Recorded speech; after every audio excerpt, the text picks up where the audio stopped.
Hey everybody, I am working on the golf cart today. I have purchased a couple 2-ton stands. I've got my 2-ton jack, and we are going to be replacing the shocks because the back ones were already replaced, but the front ones haven't been, and the rubber is wearing down. Not to mention I'm replacing several of the other parts. And then the steering gear, I'm not actually sure what the name of this thing is, but regardless, down below, and I'll pull up the video and show you guys, but this piece over here has been damaged due to how the leaf springs were installed in the front when they installed the lift kit. It was a do-it-yourself job, so I am fixing a do-it-yourself job on the golf cart here to better work that. I had to get another tool along the way. So a tie rod ball joint tool. First time using that. And then also we will be replacing the steering wheel mount that actually goes closely like this, mounts here and connects to the steering column today, because there is a lot of play in the steering wheel. As we come take a look at the front of the golf cart here, we're going to see some more of the damage. So we see how this right here is coming in, and it's actually poked a hole into the steering gears that we need to take care of. And then if we come around a little bit further, we'll see that that leaf spring, as it comes across right here, is mounted to the top. The proper mounting for that is actually underneath, and because it's mounted on top, it was just a bit too high and did cause that to come through. So that's why that's there. And then if we go ahead and look at the quality of the rubber on there, it's cracking out and causing a problem. The steering connection there, that's exactly what we're going to replace. And the reason why that needs to be replaced is because as we come over here, we'll see, let's pull this off to the side. There's a bunch of play in this steering wheel where there's almost no movement. So I can turn it somewhere between 90 and 180 degrees without getting much movement on the tires at all. And that is not okay. Especially as I'm trying to help the kids learn how to drive using the golf cart. They need to be able to have a reasonable analog or facsimile to a car, and right now it does not give them that. Now that you know what we're working with, I've gone ahead and sped things up. I'm going to unbox those stands and make sure that I've got the cart blocked at the back. The brakes are on, but I need to make sure that we're safe enough there. And then I will work on jacking up the cart. I have got a 2-ton jack there, but it was not tall enough to actually reach the lifted cart. So some wood stacked there as I work to get this stand underneath there and in the right spot. Okay, as you can see, we've got both sides jacked up, and that side's spinning. We'll go ahead and spin this side for us. So we've got both tires spinning, which means that we're up off the ground, and now we can actually start working underneath there without the tension on there. Let me go ahead and show you what that looks like down here.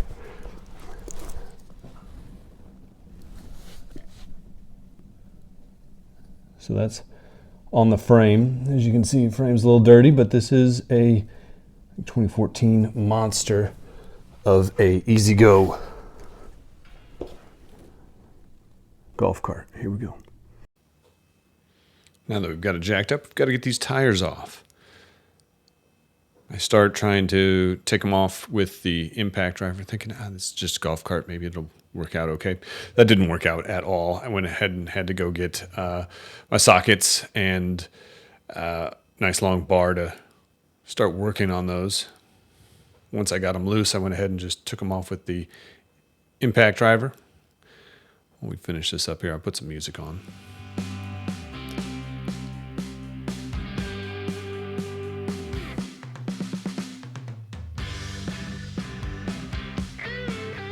Get some light up underneath there. Now I can see what's going on behind those tires. What all needs to get done.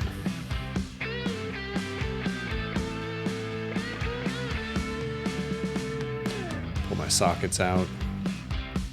Figure out how to start taking this apart.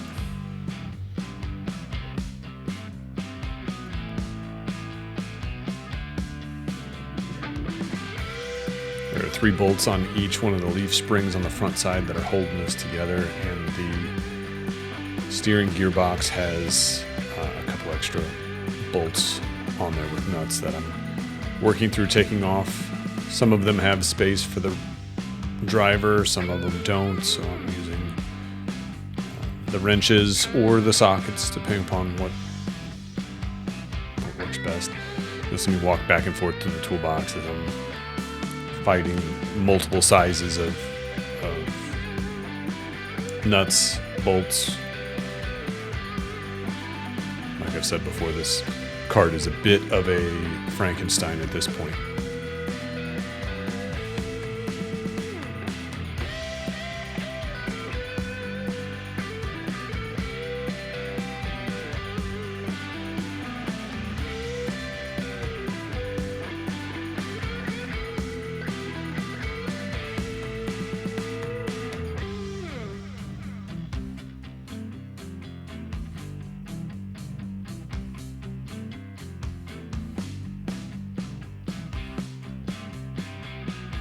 Working on removing that lower steering arm.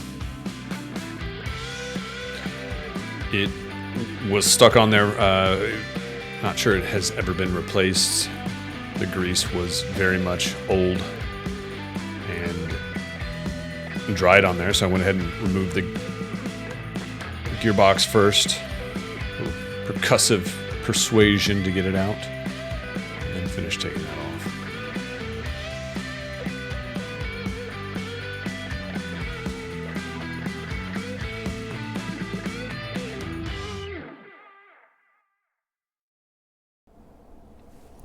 Okay, now that I've got the tires off, I have the steering wheel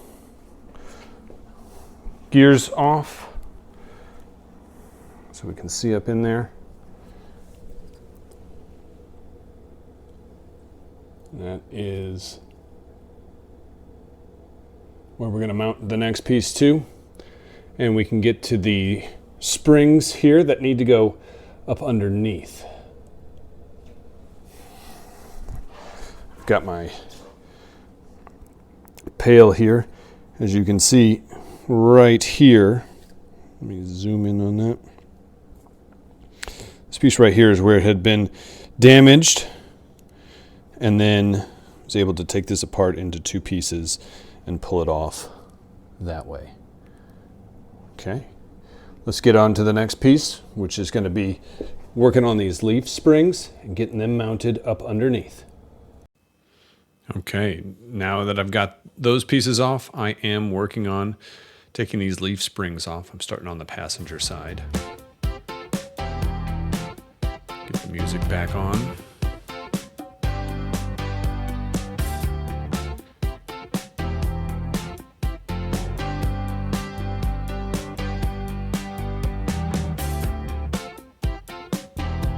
As I remove some of the bolts, I'm looking at how to finish getting this off. Never taken a leaf spring off before, much less changed one, so I'm learning as I'm going here. There is a set of 3 bolts underneath the footboard. Looking at how to get that off.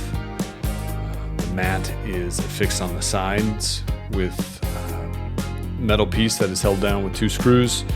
So I've got to get some more wrenches out to get those bolts off.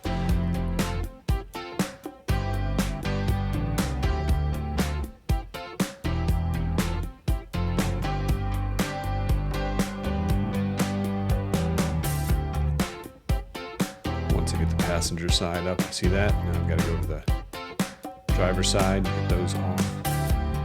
This side, there's no good way to get to that. Let's see what's going on. Each one of them is different. I went ahead and replaced them with the appropriate bolts when I put it back together so that I didn't have this problem going forward.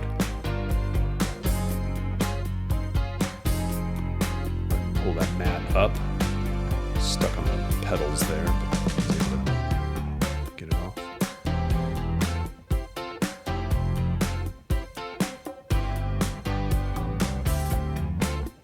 I see the accelerator box, and it's the first time I've ever seen it, so taking a look inside, checking it out.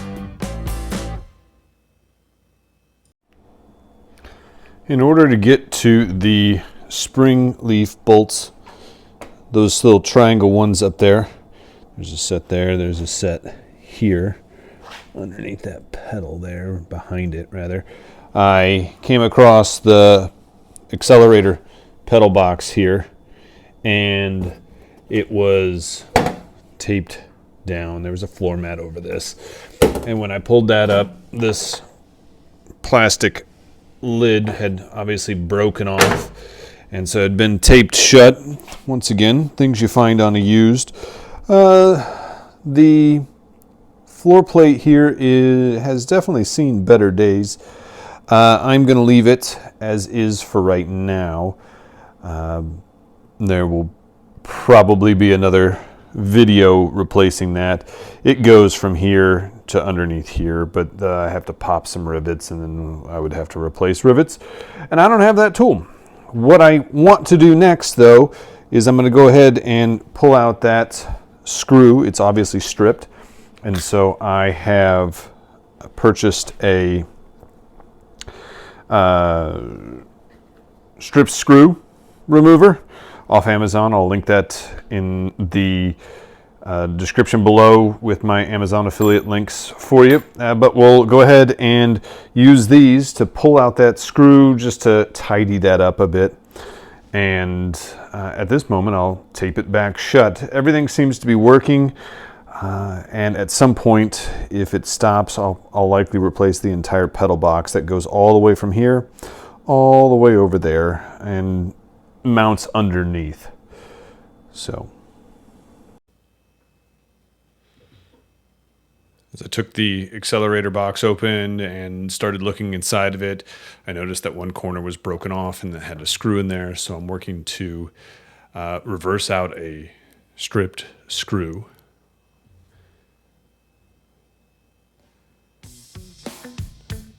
Marking down the right screw to replace that.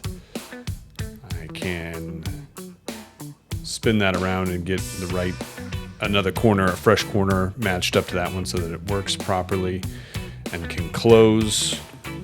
Makes it easier to keep water out of it. Now that I've got the mat off, got the accelerator box figured out, I'm able to get in there and start working on removing the 3 bolts associated with the passenger leaf spring, using WD-40 to help loosen that up. They were clearly never removed when the front part was removed for the lift kit, and so I'm going through and having to work with that. Spin that here to clean up. Putting WD-40 in a cup along with the bolts. We'll clean those up after I get some gloves on. Just a wire brush, WD-40, cleaning them off, making sure that they're going to be good enough for me to put back on and not have as much trouble getting off in the future when I go to do maintenance on the golf cart. Not that you hope to have to do maintenance on your front suspension, but it is a possibility.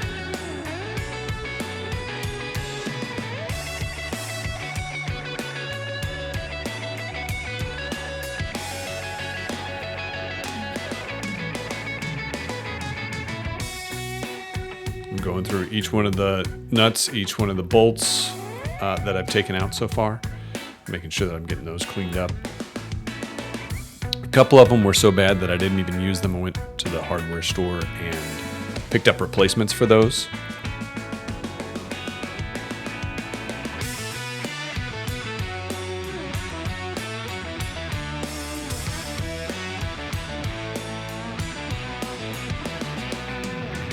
each one of those bolts from the WD-40. Now I'm taking that leaf spring, I'm spraying it down, lubricating it. This helps keep things moving. It also prevents rust. Oil on there is going to be a good thing. It's all shiny and ready to go, just like brand new. Spend a minute cleaning up, vacuuming around there so that I'm not dropping more rust particles in. Mounting that first bolt on the back side.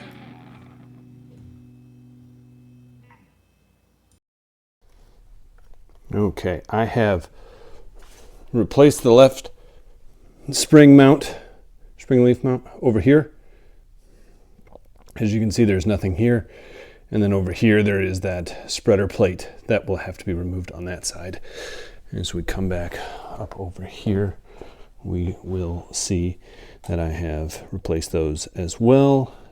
We'll remove them, clean them up, and then replace them. Next up, we will go ahead and work on this side over here, the driver's side set of leaf springs, and we'll work through the same set of steps. Now that we've got the passenger side done, we're going to hop over to the driver's side, start working on getting that leaf spring taken off. Blocking the view for most of this. So I'll get some music going as we zip through this process.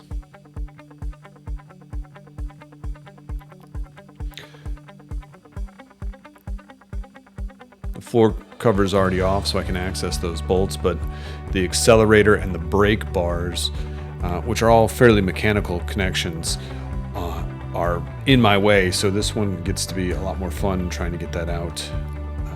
And I pulled out the ratchet because I didn't want to have to keep wrenching through that. It couldn't just spin it around like I could on the other side. This one in tighter space.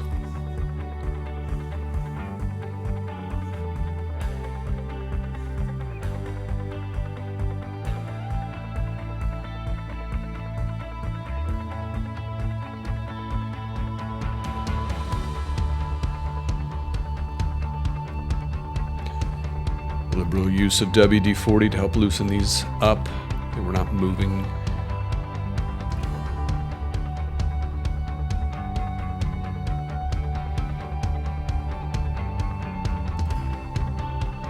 Trying out the impact wrench, seeing if I can't make any gains with that. As you can see, it didn't last long because it didn't get me where I wanted to be.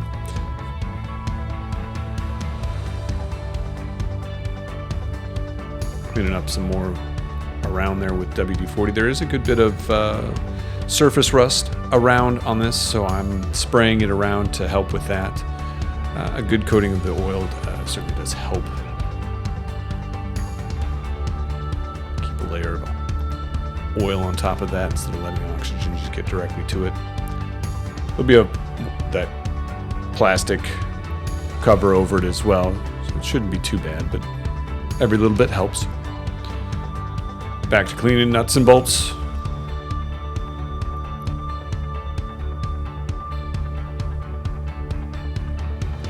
Try to give myself a head start on the next go around where I can, and this is one of the ways.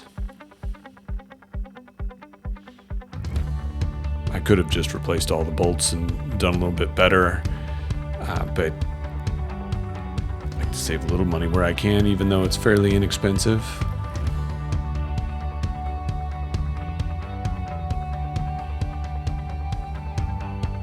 Jumping ahead. As you can see, I'm replacing that leaf spring there. I start with the back. Let it sit there, and I put one in the front. Now it'll be holding itself up with those bolts. And finish screwing the nuts in on the others much easier.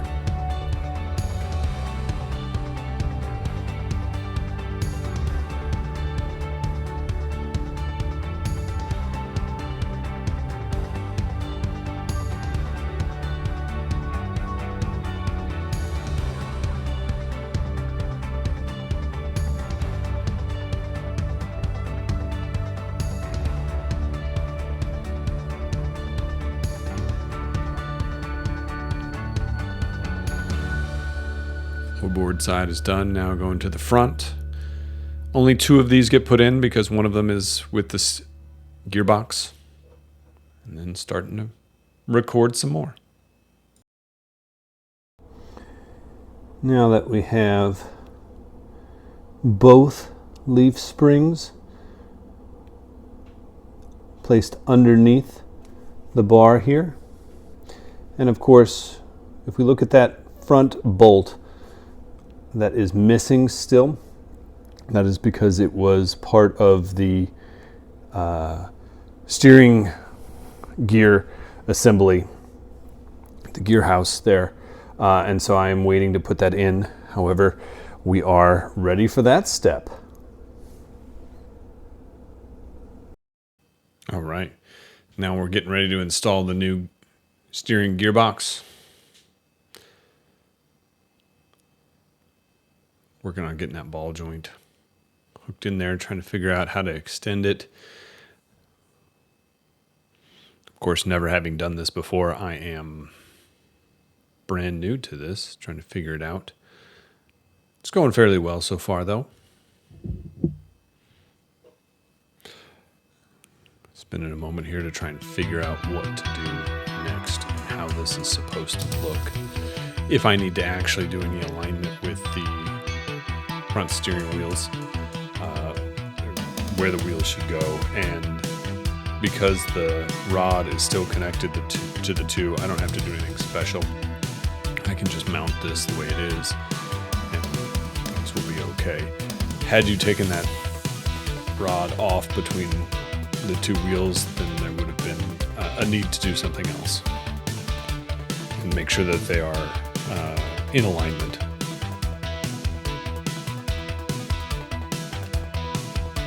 Putting these on properly, they have spacers that need to be put on, and one of the things I noticed as I was putting the spacers on is this one was smaller than the others. I had washers available that I needed to put around there in order to get them all to be the same size. Not the most ideal scenario, but it's what I had on hand. It's what was available to me, and I'm not super worried about it.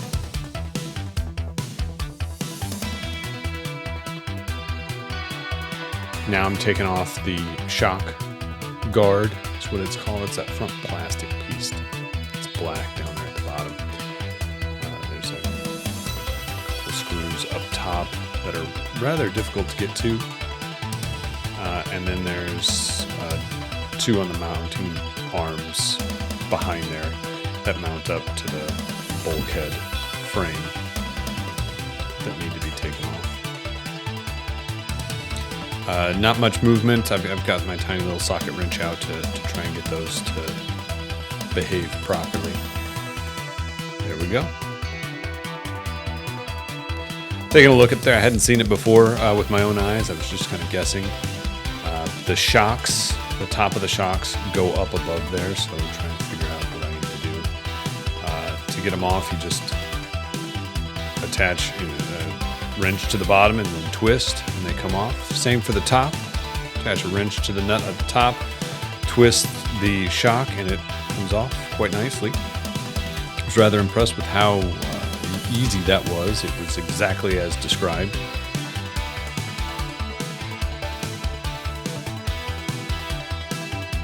When I'm replacing the shock, the rubber goes on a very specific way, so you need to make sure that you're following that directionality.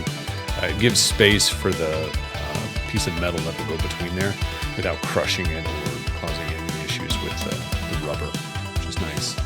And then the bottom piece goes on roughly the same way. You're just going to twist it. These 2 are 2 screws instead of a single, or 2 screws, 2 nuts at the bottom that tighten this. So I've got to check them a little bit more often than the other that came off, but it'll be okay.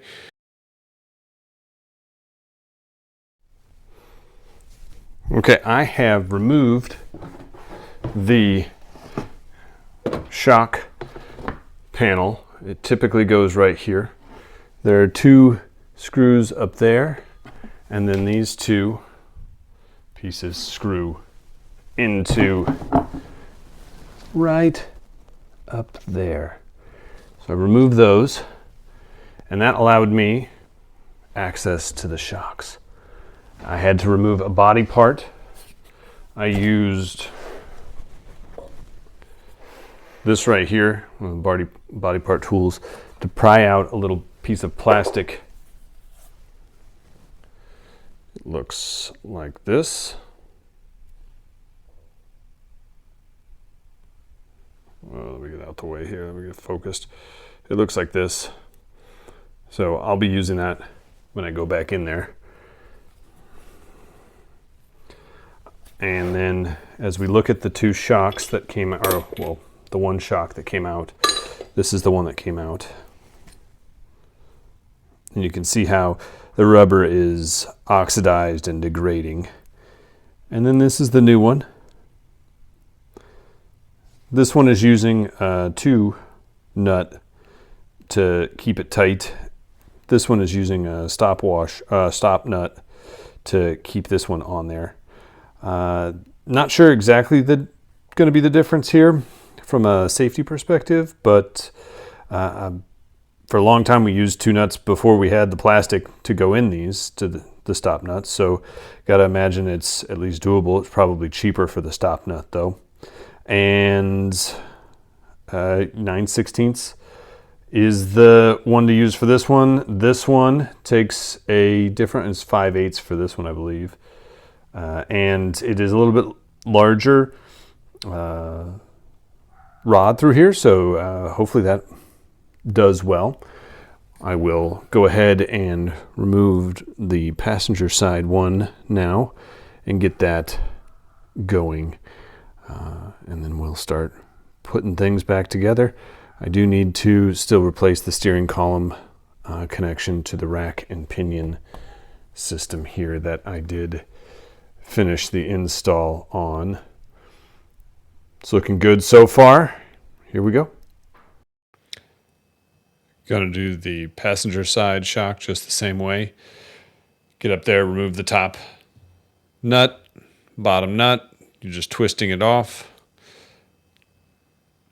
Grab the new one. Prep the rubber. Slide it up in there. Put the top piece of rubber on there.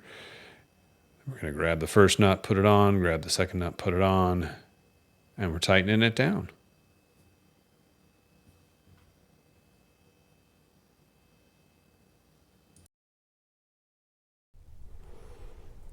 Both of the shocks have been replaced. Variety of things to pay attention to. The pieces of rubber, they only go in one way.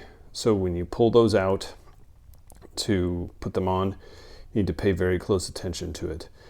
And that was not expected for me. So I had to redo that time.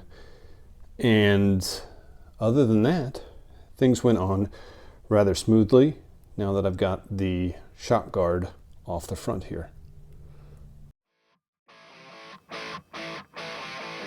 This is where things get really funny for me.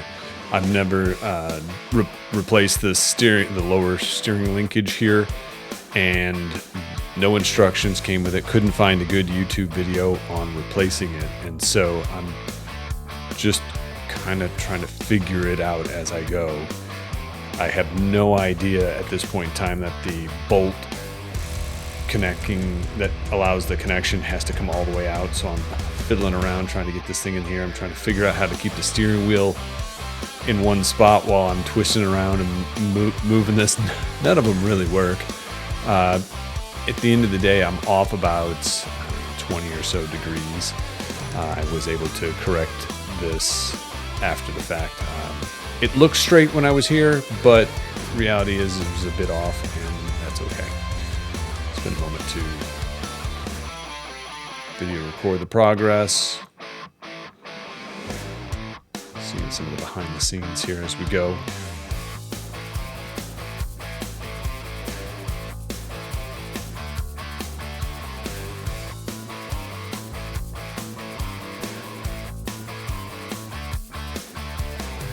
Fixing the top panel back up in there, replacing the shock guard now. Goes in the same way. 4 screws, 4 bolts. Go back in there, tighten them all down, and then it's back to the beginning.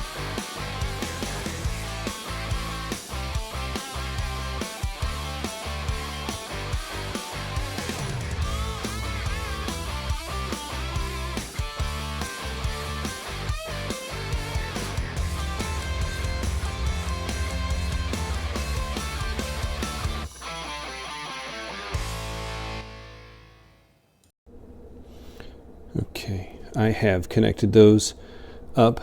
Something that's somewhat relevant to point out is that the nut doesn't actually exist. This is just straight through and it's threaded on the far side. The bolt has to be completely taken out, both at the top and the bottom. And that is because it needs to fit in between the screws. Let me use the old one here as a example.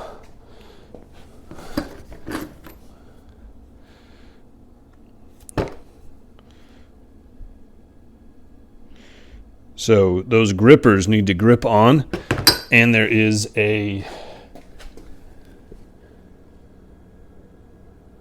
up at the top there is a groove for the bolt to slide through, so that there's a good connection across that entire collar.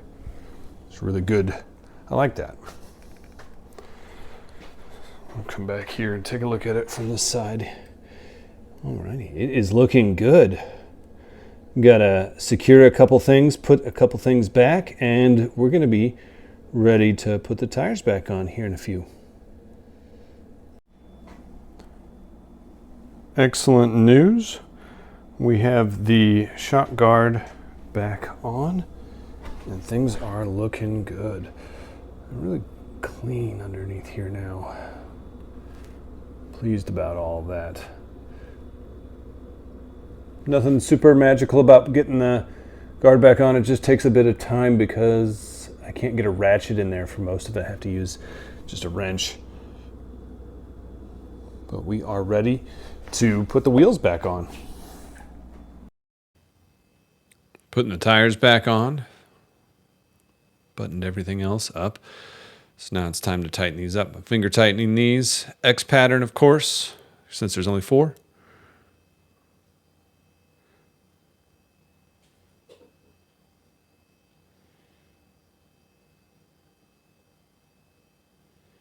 Grab that same ratchet that I had to loosen them up. I'm tightening them down with that.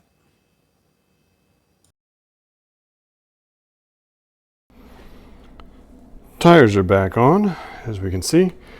Important thing to note is that they've got 4 bolts. We need to do an X pattern. And one of the other things that I like to do is, with these self-centering bolts or nuts on these, the lug nuts, is to hand tighten them and wiggle the tire back and forth, make sure that I've got it seated really well, because I don't want these coming off, as I'll be driving it, the kids will be driving it. And want it to be safe for everybody to be on. Then I go around an additional time and just make sure that I've got that X pattern all tightened up for everything. I have yet to put the floorboard back on, but before I go too far, I want to lower this down and give it a spin. So that's what's up next. Gonna do a little test drive before I go too far and make too many things happen. Can't forget the cleanup here. So we've got to slide that wood stack underneath there, the jack. We're gonna jack it down so that we can remove those stands. Get those out of the way, lower it down, slide the wood over. Do the same thing on the passenger side. Then we're gonna start to remove the blocks and test it out.